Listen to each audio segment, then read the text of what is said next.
దేశంలోనే మొదటి ప్రతిష్టాత్మక ఔటర్ రింగ్ రైల్ ప్రాజెక్టు తుది అలైన్మెంట్ ఖరారైంది. 392 కిలోమీటర్ల పొడవున రాష్ట్రంలోని 8 జిల్లాలు 14 మండలాల్ని కలుపుతూ చేపట్టాలని దక్షిణ మధ్య రైల్వే సూత్రప్రాయంగా నిర్ణయించింది.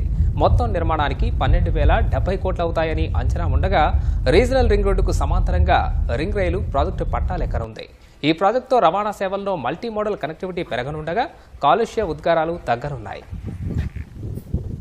రాష్ట్రాభివృద్ధిలో గేమ్ చేంజర్ గా నిలవబోయే మరో ప్రాజెక్టుకు రంగం సిద్ధమైంది. ఇప్పటికే ప్రాంతీయ వలయ రహదారి నిర్మాణానికి కసరత్తులు జరుగుతున్న వేళ ఔటర్ రింగ్ రైలు ప్రాజెక్టు తుది అలైన్మెంట్ సైతం ఖరారైంది. 392 కిలోమీటర్ల పొడవుతో ఈ ప్రాజెక్టు రానుంది. రాష్ట్రంలో 8 జిల్లాలు 14 మండలాలను కలుపుతూ రింగ్ రైలు ప్రాజెక్టు చేపట్టాలని దక్షిణ మధ్య రైల్వే సూత్రప్రాయంగా నిర్ణయించింది. ఈ మార్గంలో నూతనంగా 26 రైల్వే స్టేషన్లు రానుండగా మొత్తం నిర్మాణానికి 12,070 కోట్లు అవుతుందని అంచనాగా నిర్ధారించారు. మెదక్, సంగారెడ్డి, వికారాబాద్, రంగారెడ్డి, మహబూబ్ నగర్, నల్గొండ, యాదాద్రి భువనగిరి, సిద్దిపేట జిల్లాల పరిధిలో రింగ్ రైలు మార్గం రానుంది. ఆలేరు, వలిగొండ, గుళ్లగూడ, మాసాయిపేట, గజ్వెల్ మీదుగా ఔటర్ రింగ్ రైలు అలైన్మెంట్ ను ఖరారు చేశారు.